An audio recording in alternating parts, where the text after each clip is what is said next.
Кохлеарный имплантант – это электронное медицинское устройство, которое функционально замещает поврежденное внутреннее ухо.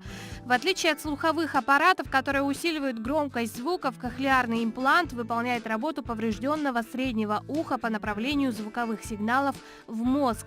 Кохлеарная имплантация считается самым действенным методом восстановления звуковосприятия в оториноларингологии.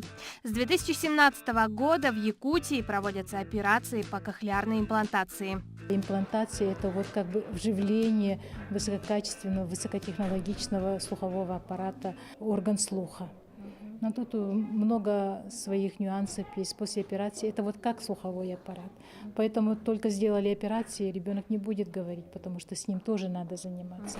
Хорошо бы до операции заниматься. Ну, конечно, кто-то занимается, у кого-то так не случается. Но очень хорошо, что у нас в республике начали делать эту операцию. На сегодняшний день в республике 219 человек с кохлеарными имплантами. Из них 186 детей. Детей дошкольного возраста 63 человека. И ежегодно выявляют все новых детей, страдающих тугоухостью. Соответственно, потребность в постоянной абилитации детей возрастает.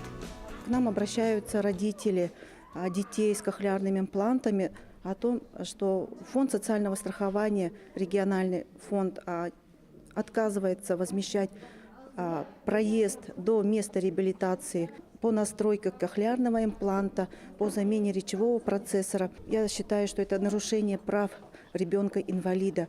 Поэтому мы ставим задачу перед руководством республики, чтобы скоординировались Министерство здравоохранения, Министерство труда и социального развития республики, Министерство образования и организовали полноценный центр абилитации и реабилитации детей и взрослых после кохлеарной имплантации. Носитель кохлеарных имплантов Станислав Рубинштейн лишился слуха в 21 год вследствие лечения антибиотиками.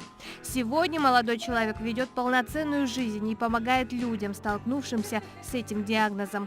Был глухой я, то есть тотально глухой 3 года. После 3 лет мне сделали первую имплантацию на правое ухо. Прожил я с одним имплантом около 7 лет, и потом уже мне сделали вторую имплантацию на второе ухо.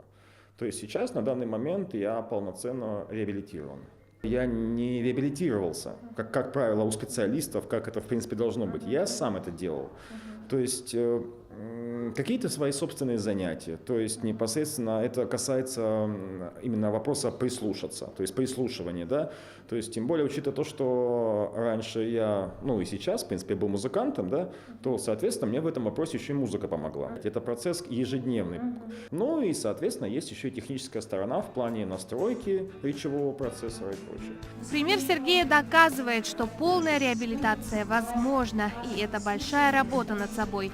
В случаях с детьми необходимы комплексные услуги на развитие полноценного коммуникативного будущего ребенка с грамотным распределением реабилитационных мероприятий на всех этапах жизни его развития.